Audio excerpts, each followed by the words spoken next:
According to the most recent report from the federal government's Bureau of Labor Statistics, the U.S. economy added only 12,000 payroll jobs during October.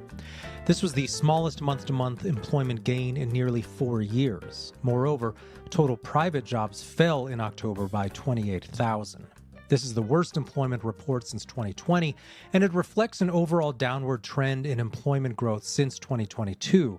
In addition to the drop in private employment, the report also shows drops in full-time employment and ongoing stagnation in the total number of employed workers. This is an economy in which whatever lackluster growth there is in employment, it's being driven by part-time jobs and taxpayer-funded government workers. Total government jobs grew by 40,000 during October, meaning total job growth for the month would have been negative were it not for the immense amounts of deficit spending that props up growth in government hiring. This has been a growth trend over the past year. Proportionally, government jobs over the year have grown 1.5 times more than private sector jobs.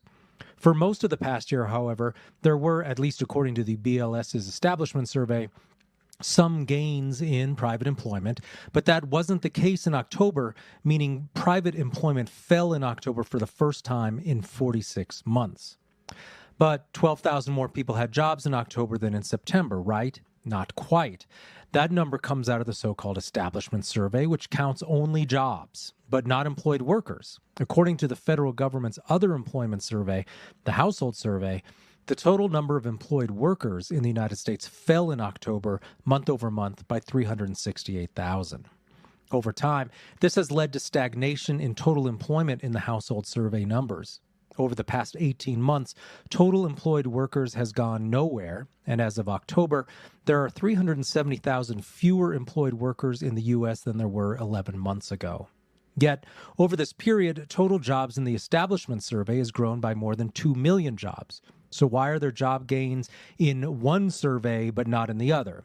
One probable explanation is that much of the job growth we see is driven by part-time jobs and by people holding more than one job to make ends meet. Not surprisingly, the household survey does indeed show that full-time employment fell in October, both month over month and year over year. Part-time jobs, on the other hand, continued an upward trend in growth year over year. In fact, year over year full-time job growth has now been negative for 9 months in a row. For the past 30 years, that has only happened when the economy is in recession. There's other bad news in this report as well. Temp jobs continue their long march downward, and total temp work is now at the lowest level reported in more than a decade. Year over year, temp work has been down for 2 full years. For more than 30 years, this has only happened during recessions. Average weekly overtime hours remained at 3.6 hours in October. For more than 30 years, average overtime has been at this level only during recessions. The total number of permanent job losers also spiked in October, rising to the highest level reported outside the COVID crisis in 90 months. These job numbers weren't the only bad news released on Friday either. The PMI manufacturing index, released by the Institute for Supply Management, fell to 46.5, which was the lowest reading for the year, and tells us the manufacturing sector contracted in October for the 7th consecutive month. The U.S. media tried to put the best spin it could on these unpleasant numbers, and most legacy media outlets assured their viewers and readers that the fall in jobs was an aberration and the result only of labor strikes and the hurricane damage in Appalachia. This might be more plausible were it not for the clear downward trend in so many other indicators.